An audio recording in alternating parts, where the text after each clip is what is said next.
नमस्कार, प्रणाम, सुप्रभात। दर्शकों में राकेश बहुत बहुत स्वागत और अभिनंदन करना चाहूँगा हमारे बेहद खास और लोकप्रिय कार्यक्रम बिहार बिहान में। दर्शकों, किसी भी क्षेत्र में अगर चैंपियन बनना हो तो उसे घर ही देख कर ना करें, बल्कि आप उसमें दिल लगा कर करें।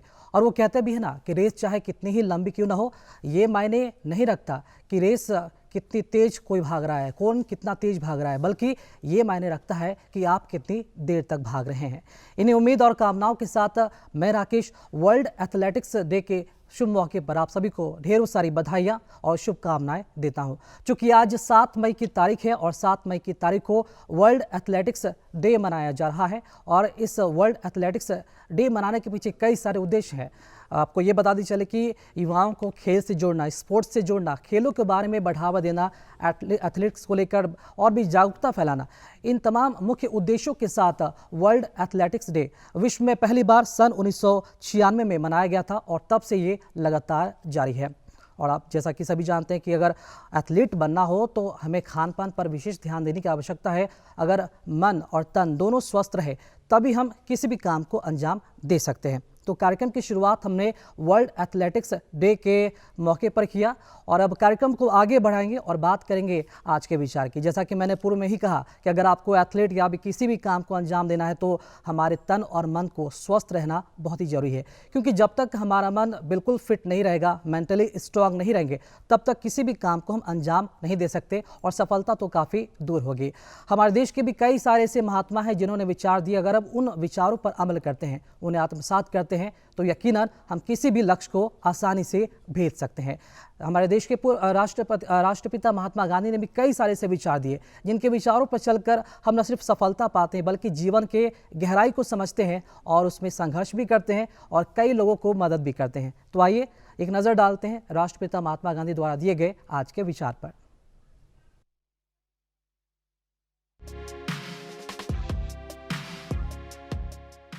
महात्मा गांधी ने कहा था, मैं किसी को भी अपने गंदे पांव के साथ मेरे मन से नहीं गुजरने दूंगा।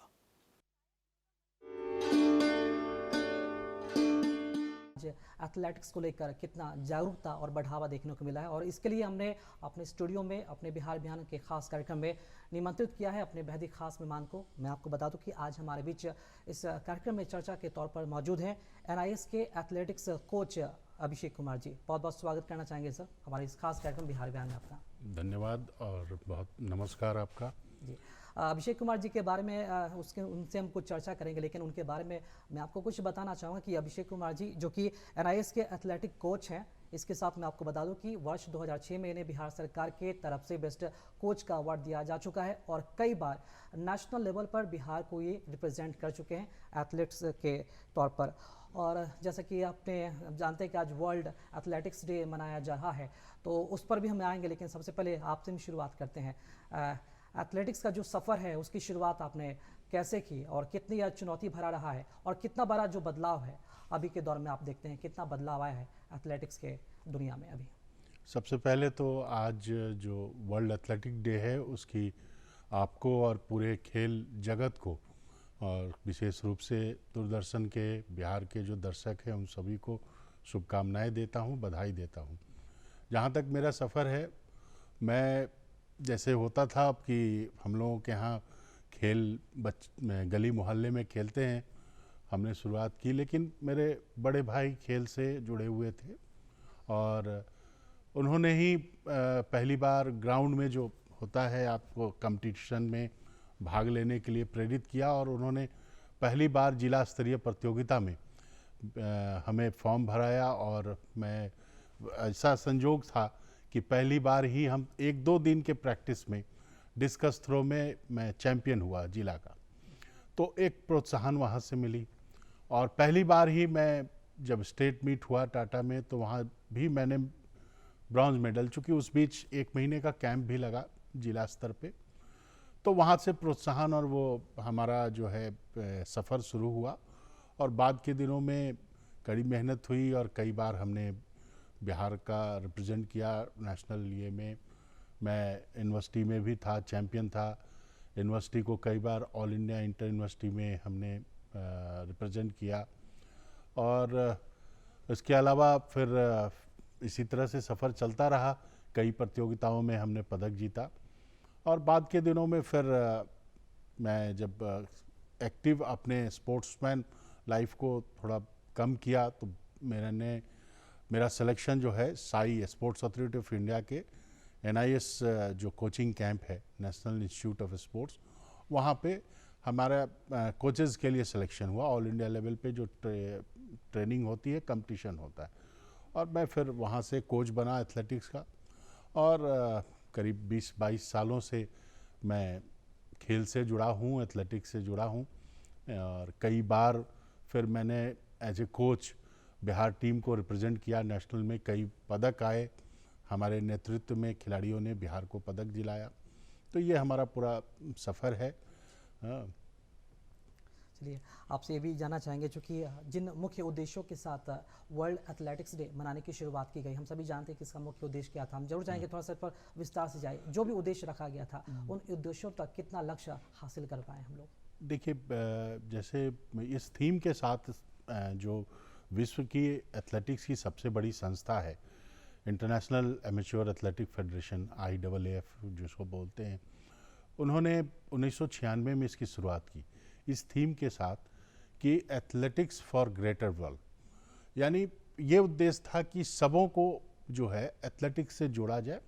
ये कोई ज़रूरी नहीं कहा कि आप एथलीट ही बने, क्योंकि उसके पीछे उद्देश्य था कि आप फिट हों, हर आदमी खेल से जुड़े, और यदि दूसरे खेल में भी आप पार्टिसिपेट करते हैं, आपकी रुचि है, तो सबसे पहले एथलीट बनना पड़ेगा। क्योंकि फिट रहने के लिए क्या करना है, रनिंग, जंपिंग, थ्रोइंग, ये पार्ट है, और ये बिना इसके फिटनेस आप में आएगा नहीं। और एथलेटिक्स का कंपटीशन जो है, इवेंट है, वो यही है।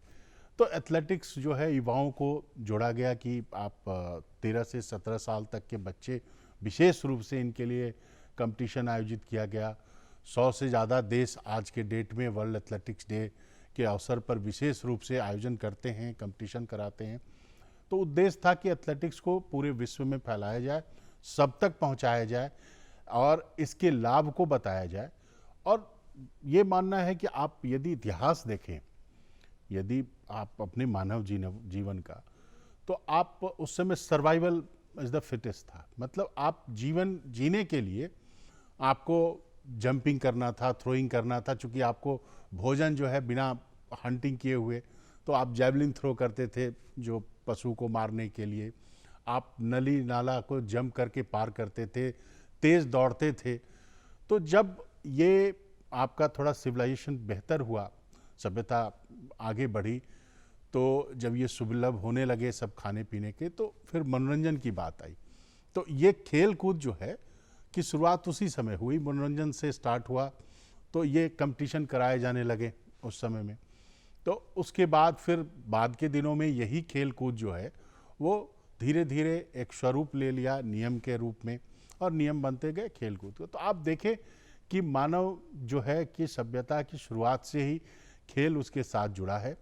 और आज के परिप्रेक्ष्य में भी हम बात करें सामान्य लोगों के लिए कि खेल कूद क्यों आवश्यक है, कि आप फिट रहते हैं तो आप देखेंगे कि आपका आउटकम बहुत ही बेहतर होता है। आप जिस जगह ऑफिस में काम करते हैं या आप दिनचर्या आप देखें, वो भी आपके जो है आउटकम बेहतर होगा।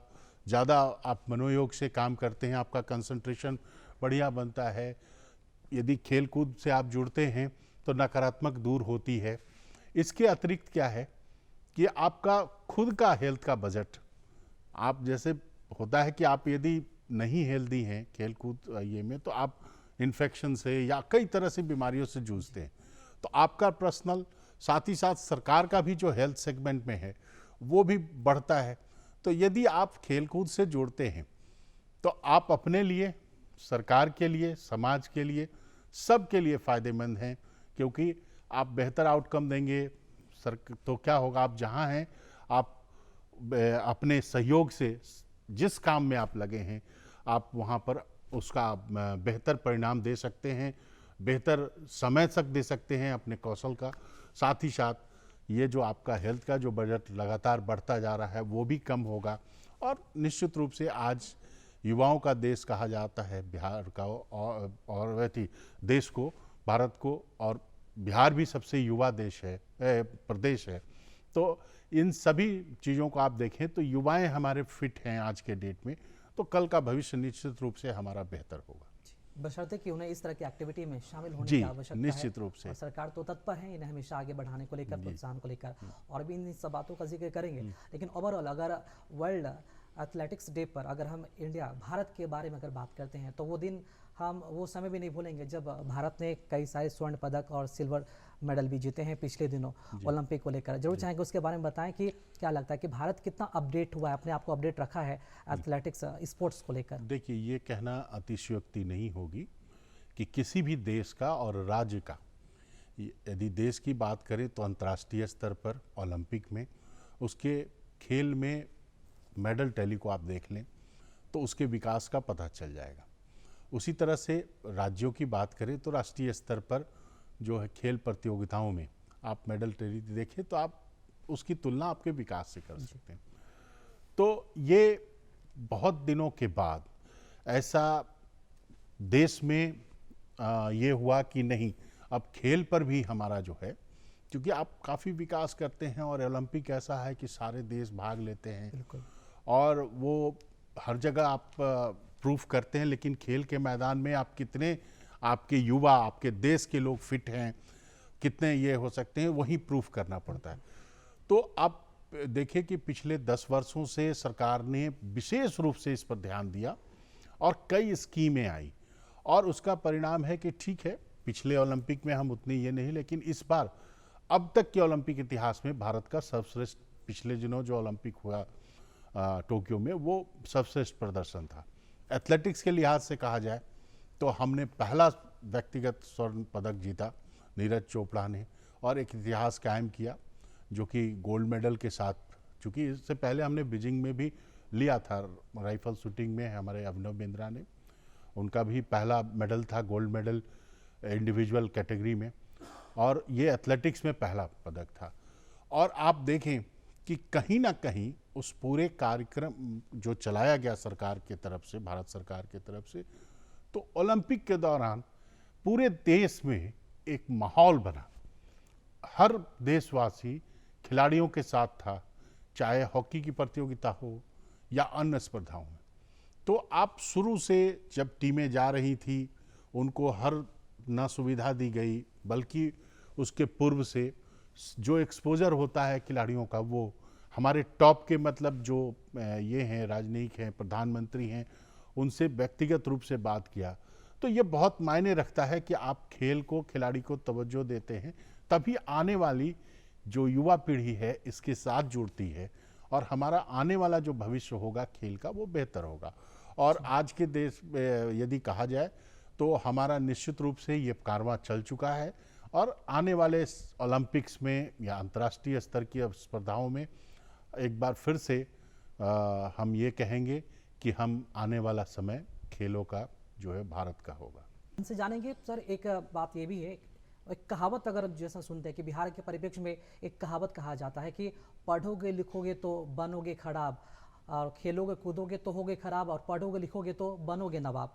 मतलब कि इसको इस तरह से जोड़कर देखा जाए तो भारत में अगर बात की जाए ओलंपिक खेलों में, तो ओलंपिक खेलों में 122 लोगों का सिलेक्शन हुआ था पूरे भारत भर से, इसमें बिहार कहीं नहीं था। वही अगर ये ओलंपिक की बात की जाए 2016 में, तो वहाँ भी वही हजर था। तो क्या ये माना जाए कि बिहार के जो लोग हैं, बिहार के जो भी अभिभावक हैं, क्या अपना करियर, अपने लड़कों का करियर, अपने संतान का करियर वो स्पोर्ट्स में नहीं देख पाते हैं क्या? देखिए, मैं जो आपने कहावत कहा उसको थोड़ा सा मैं सुधार करूंगा। आज के परिप्रेक्ष्य में ये कहावत जो है वो नए ढंग से हो गई है कि पढ़ोगे लिखोगे तो बनोगे नवाब, खेलोगे कूदोगे तो होगे लाजवाब। तो ये कहावत हो गई, अपडेट वर्जन हुआ। हाँ, तो क्योंकि आप खेल में जितना अब आपको पूरे देश का जितना सम्मान, जितनी प्रतिष्ठा आपको मिलनी शुरू हो गई है, तो निश्चित रूप से, और ये सभी को मौका नहीं मिलता। आप देखें कि आप पढ़े लिखे हैं, नो डाउट, मैं क्षमा के साथ कहूँगा कि आप आज जान रहे हैं, कितने लोग को आप जान रहे हैं कि इस वर्ष सिविल सर्विसेज में टॉपर कौन हुआ, कितने लोग याद रखते हैं, लेकिन आज भी हर लोग जानते हैं पीटी उषा, मिल्खा सिंह, कपिल देव, नीरज चोपड़ा, आप याद रखें, सारे बच्चे बच्चे जान रहे हैं। तो ये गौरव और ये जो ये होता है वो कहीं आपको किसी भी ये पर नहीं मिलता है।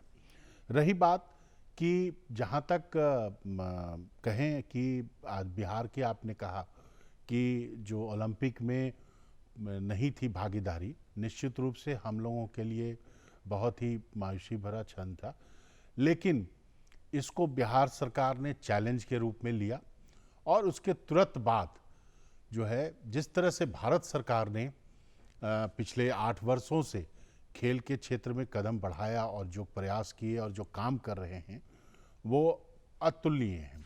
उसी तरह से बिहार सरकार के माननीय मुख्यमंत्री ने भी, ये नीतीश कुमार ने निर्देश दिया है खेल विभाग को, और एक खेलों को जन आंदोलन बनाने की बात हुई है और एक स्लोगन दिया गया है कि खेलेगा बिहार तो खिलेगा बिहार, और चकदे बिहार के हिसाब से।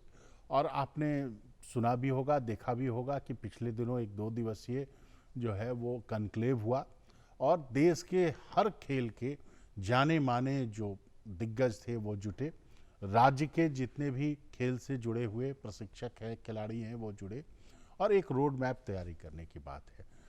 तो ये एक बिहार सरकार ने भी चैलेंज लिया है कि अब तक जो हो गया और अब आगे जो है, चाहे वो इंफ्रास्ट्रक्चर के मामले में हो, चाहे वो प्रशिक्षण के मामले में हो, या राष्ट्रीय और अंतर्राष्ट्रीय स्तर पर।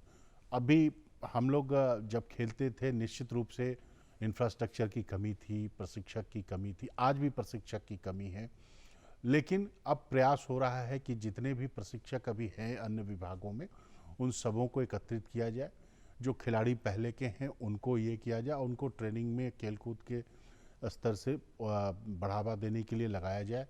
आप देखें कि बेहतर इंफ्रास्ट्रक्चर जो अंतर्राष्ट्रीय स्तर का है, एकेडमी है, राजगीर में बन रहा है, कई विश्वविद्यालयों में अंतर्राष्ट्रीय स्तर की सुविधाएं विकसित की जा रही हैं, कई योजनाएं जो हैं सरकार ने लॉन्च की हैं, जैसे उत्कृष्ट खिलाड़ियों की नियुक्ति की बात हुई है वो चल रहा है। हर वर्ष हर खेल में 5 खिलाड़ियों की नियुक्ति होती है। आप देखें कि इतना ज़्यादा कैश अवार्ड जो पहले नहीं था, आज आप देखें कि इंटरनेशनल लेवल में जो मेडलिस्ट होते हैं खिलाड़ी, उन्हें कई लाख, 56 लाख, 70 लाख बिहार सरकार रुपए दे रही है। तो और इसका असर है कि आप देखें कि कुछ कुछ खेलों में आप हमारे अंतर्राष्ट्रीय स्तर के खिलाड़ी जा भी रहे हैं। जहाँ तक बिहार में टैलेंट की बात है वो किसी से छुपा नहीं है, क्योंकि हर खेल में आप देखें सब जूनियर और जूनियर लेवल पे हमारी धाक है।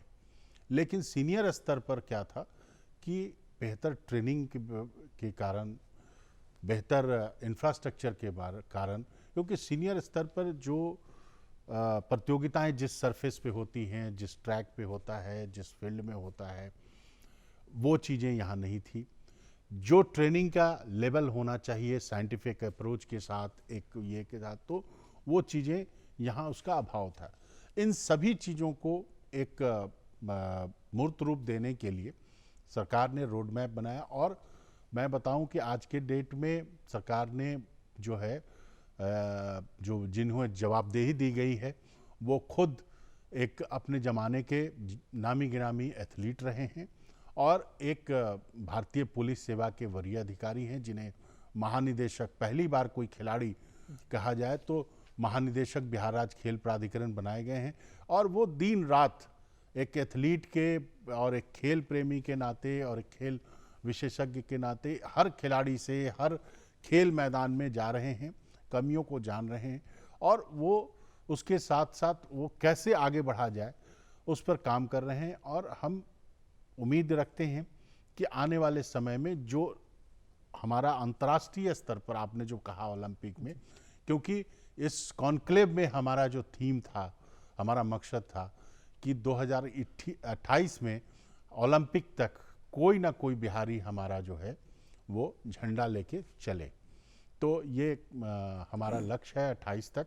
हमारे लिए सारे बिहार के जो भी खेल प्रेमी हैं, प्रशिक्षक हैं, खेल प्रशासक हैं, खेल संघ हैं, उनके लिए ये चुनौती है कि 2028 तक हम कैसे अपने यहाँ से बिहार से ओलंपियन पैदा करें। जी, बिल्कुल। एक तरह से देखा जाए तो पूरा प्रोत्साहन जो है सरकार देने के लिए तैयार खड़ी है। बस ज़रूरत है थोड़ा-सा और भी एक्टिव होने की हमारे बिहार के युवाओं को, ताकि इस जगत में, इस क्षेत्र में और भी आगे बढ़ें। एक अहम सवाल हमारा ये भी रहेगा कि अगर कोई बिहार में एथलीट बनना चाहता है, इंटरनेशनल नेशनल लेवल पर अगर वो रिप्रेजेंट करना चाहता है बिहार को, तो सबसे पहले उसे किस तरह आगे बढ़ने की आवश्यकता है? वो क्या लगता है कि आपको जो भी प्रोत्साहन को लेकर सरकार बातें कर रही है, लोगों तक किस तरह पहुंच रही है? कैसे लोग उससे मतलब कि ले रहे हैं? देखिए, पहले क्या था कि सरकार एक अपना आयोजन कराती थी स्कूल लेवल की, और जो खेल को गवर्न करते हैं हर खेल के लिए, उनके लिए अलग फेडरेशन एसोसिएशन है, वो लोग अपना खेल कराते हैं। पहली बार ऐसा हुआ है कि सरकार वो संघ दोनों मिला के एक साथ कैलेंडर बनाएंगे, और वो कैलेंडर हर स्कूल तक, हर लोगों तक पहुंचाने की बात है। पहला है कि हर वर्ष सरकार लगभग 30 से ज़्यादा खेलों की प्रतियोगिताएं जिला स्तर से कराती है, विद्यालय स्तर की। तो उसमें विद्यालय में अंडर 14, अंडर 17, अंडर 19 की जो लड़के और लड़कियां होते हैं, विद्यालयों में पढ़ते हैं, चाहे वो सरकारी विद्यालयों में पढ़े या सीबीएसई स्कूल में, वो उस प्रतियोगिता में भाग ले सकते हैं। और ये आरंभ हो जाता है अगस्त से जुलाई से। तो सबसे पहले जो बनना चाहते हैं, जिनमें खेल की कूद की है, वो अपने विद्यालय से उन प्रतियोगिताओं में भाग लें जो उनके जिला में हो। हर जिला में जिला खेल पदाधिकारी का कार्यालय है, वहाँ आप संपर्क कर सकते हैं कि कब ये प्रतियोगिता होगी। अब तो खैर ये इंटरनेट पर, सोशल मीडिया सब पर ये कैलेंडर आ जाएंगे, और वहाँ से वो जब अपनी प्रतिभा को दिखाएंगे तो उनका चयन जिला स्तर पे होगा, जिला स्तर से फिर राज्य स्तर पर, और राज्य स्तर से फिर राष्ट्रीय स्तर पर।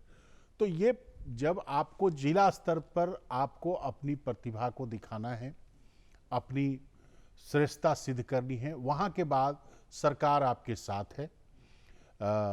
जिला स्तर की के बाद जितने राज्य स्तर की प्रतियोगिताएं होती है, उसमें खर्च, ड्रेस, खाना पीना सब सरकार के द्वारा। उसी तरह राष्ट्रीय प्रतियोगिता जाने से पूर्व सरकार की तरफ से ट्रेनिंग की व्यवस्था की जाती है 15 से 20 दिनों का। उसके बाद उनके आने जाने सारे खर्च किए जाते हैं।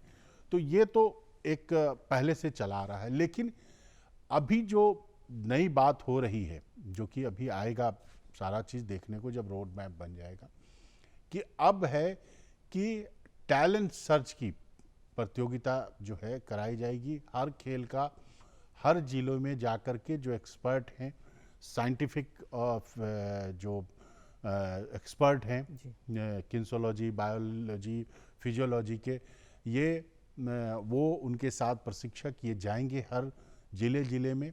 वहाँ एक स्पेशल बहुत ही प्रचार प्रसार के साथ कैंप लगेगा। आप वहाँ जाकर के वो चेक करेंगे कि ये प्रतिभा जो है आप में कितनी है, किस इवेंट के लिए। होता क्या है कभी कभी कि आप बहुत अच्छा वॉलीबॉल प्लेयर हो सकते हैं, लेकिन आप खेल कहाँ रहे हैं, फुटबॉल, क्योंकि वहाँ पर आपको पता ही नहीं है कि आपके अपर जो ये हैं, बॉडी का जो लिम्स है और अपर पार्ट है, वो वॉलीबॉल के लिए ज़्यादा बेहतर होगा बनिस्पत की फुटबॉल के लिए। तो बच्चा फुटबॉल खेलता ही रहता है लंबा समय तक। और एक खिलाड़ी का एक ट्रेनिंग एज होता है, वो ट्रेनिंग एज के बाद फिर उसमें कोई आप बेहतर ये उम्मीद नहीं कर सकते जब वो समय पार कर जाता है। तो ऐसा नहीं है कि आप 8 साल 10 साल के बाद फिर आप उसी लय में ट्रेनिंग करें और आपका परफॉर्मेंस काफ़ी आगे बढ़ता है। तो यदि वो समय बीत गया तब तो फिर दूसरी तरफ आप अपने आप को ये करते, ट्रांसफ़र भी करते, तो कोई फ़ायदा नहीं। तो ये जो आपका ये है ग्रोथ का एज है, 12 ईयर्स 10 ईयर्स, इस एज में वो कैसे टैलेंट को सर्च किया जाए, इसकी प्लानिंग चल रही है और हर जिला में ये बनेगा।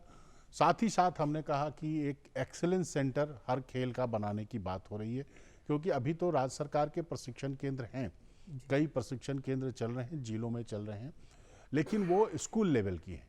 जो बच्चे आज के डेट में हमारे नेशनल में मेडल ले रहे हैं, उनको फिर सीनियर स्तर पर कैसे कंटिन्यू करना है, उनको मेडल दिलाना है, तो कैसे उनको साइंटिफिक अप्रोच दिया जाए, उनकी ट्रेनिंग कितनी साइंटिफिक हो, कितने बेहतर से बेहतर वो ट्रेनिंग दिया जा सके, न्यूट्रिशन दिया जा सके, इन सारी चीज़ों के लिए एक एक्सेलेंस सेंटर मतलब प्रमंडल स्तर पे बनाने की बात हो रही है। तब हम फिर जो सीनियर लेवल पर हम अपना जो है दमखम वो बेहतर ढंग से दिखा पाएंगे, और जब सीनियर लेवल पे हम दिखा पाएंगे तो निश्चित रूप से आप देखिएगा कि फिर हमारा जो अंतर्राष्ट्रीय स्तर की टीमें हैं उसमें हमारे खिलाड़ी होंगे, क्योंकि उस सीनियर स्तर से ही बच्चों का सिलेक्शन होता है आपके ओलंपिक्स के लिए, एशियाड के लिए, सब जगह। जी, आपने कहा कि समय के हिसाब से थोड़ा सा उसमें दिखा जाता है, क्योंकि उम्र सीमा भी उसमें तय होती है। अगर हम कोरोना की बात करें तो लैक ऑफ टाइम यानी कि समय के अभाव के कारण बहुत सारे लोग तो उनके सामने बहुत बड़ी चुनौती होगी, बहुत बड़ा ये लॉस भी होगा उन एथलीट के लिए। जानना चाहेंगे ये कितना बड़ा दुष्प्रभाव देखा गया कोरोना के समय, जो भी एथलीट बन रहे थे उन शुरुआती करियर उन्होंने शुरू की थी। निश्चित रूप से ये कोरोना पूरे मानव प्रजाति के लिए बहुत बड़ी त्रासदी थी, हर क्षेत्र में पड़ा, खेल के क्षेत्र में विशेष रूप से हुआ, क्योंकि आपके पास ऑप्शन थे, पढ़ने के ऑप्शन थे, इंटरनेट थे, आपके ऑनलाइन क्लासेस थे, ठीक है, क्लासरूम नहीं था या जो भी चीज़ें हैं, लेकिन उसका खेल के ये में आपका फुटबॉल वाले जो हैं कोई स्किल का नहीं कर सकते थे, स्विमर नहीं कर सकते थे, एथलीट्स घर में क्या कर सकते थे, लेकिन आप बहुत हो सकता है तो एक फिटनेस एक लेवल पे, आप घर में तो ग्राउंड आपका है नहीं, टीम इवेंट में टीममेट से आप नहीं अपने को कम बैक कर पाए कि आप अपनी जहाँ, चूँकि टीम में सारे टीम के प्लेयर्स की एक रणनीति होती है, उनकी एक साथ प्रैक्टिस होती है, तो निश्चित रूप से न सिर्फ बिहार क्या पूरे देश क्या हर जगह पर खिलाड़ियों के लिए ये त्रासदी रही, और ये 2 साल उनका जाया गया हर खेल में, हर लेवल के खिलाड़ियों के लिए, क्योंकि सर ये विश्व स्तर पर थे तो सभी को बुरा प्रभाव पड़ा होगा। अगर पूरे ऑल ओवर पूरे भारत की बात की जाए तो क्या सरकार की तरफ से कोई पहल ऐसा की जा रही था कि जो भी कमियां हुई हैं, जो भी मतलब कि नुकसान हुआ है, उसे कम से कम भरपाई किया जा सके? देखिए, जो लौटा हुआ समय है वो तो वापस नहीं आ सकता है, लेकिन कितना जल्दी उनको रिवाइव किया जा सके, अपने वापस लाया जा सके लय में, अपने फिटनेस में, अपने परफॉर्मेंस में, अपने एक्टिविटी में, वो सारे ग्राउंड्स खोल दिए गए हैं, सारे एक्टिविटी प्रारंभ कर दिए गए हैं। आपने देखे होंगे कि बिहार सरकार ने जो स्टेट चैंपियनशिप रद्द हो गए थे, जो कि विद्यालय खेलों की जिला स्तर की दिसंबर में कराई गई थी, उसके बाद फिर लॉकडाउन हो गए, और फिर जो है मार्च महीने में ये प्रतियोगिता कराएगी। ठीक है, राष्ट्रीय स्तर की प्रतियोगिताएं नहीं हो पाई क्योंकि बहुत सारे राज्यों में इस तरह के कोरोना के अपडेट ऐसे थे कि नहीं कराई जा सकती थी, लेकिन यहाँ पर राज्य स्तरीय की प्रतियोगिता सिर्फ इसलिए कि खिलाड़ियों को जो मेंटल लेवल है और उनका जो कंपटीशन का जो अप्रोच होना चाहिए या उनके अंदर एक फिर से लय लाने के लिए मार्च में ये प्रतियोगिता कराई गई। जो ईयर एंडिंग की बात होती है उसमें कराया गया। इस वर्ष फिर से प्लानिंग है और नए ढंग से नए ये से कराने का प्रतियोगिता सारे चीज़। जी चलिए, बहुत बहुत शुक्रिया आपका हमारे साथ खास कार्यक्रम में जुड़ने के लिए, और जो भी आपने बताया उम्मीद करते हैं कि जो युवा हैं वो जागरूक होंगे और भी उनके अंदर जो एक्टिवनेस वो बढ़ेगी और खेल के प्रति और जो उनकी जो रुचि है और भी ज़्यादा बढ़ेगी। बहुत बहुत शुक्रिया अदा करना चाहेंगे अभिषेक जी हमारे खास कार्यक्रम बिहार विधान में आने के लिए। बहुत बहुत धन्यवाद। तो वाकई में बिहार की धरती जो स्वर्णिम इतिहास रहा है, क्योंकि गौतम बुद्ध की धरती रही है, सम्राट अशोक की धरती रही है, चाणक्य की धरती रही है, और एक से एक इतिहास रहा है, स्वर्णिम इतिहास। और खेल के जगत पे, स्पोर्ट के क्षेत्र में हम उम्मीद करते हैं, कामना करते हैं कि हमारे देश के युवा भी, हमारे बिहार के युवा भी बिहार को इतिहास से रचा जाए खेल के क्षेत्र में। आज का हमारा कार्यक्रम का अंक आपको कैसा लगा, खत के माध्यम से जरूर बताएं। खत लिखने के लिए उठाएं कागज़ और कलम और लिखें हमारा पता। हमारा पता है कार्यक्रम बिहार बिहान, निदेशक डीडी बिहार, दूरदर्शन केंद्र पटना, फ्रेजर रोड, पटना 800001। हमारा ईमेल आईडी है director dd के patna@gmail.com।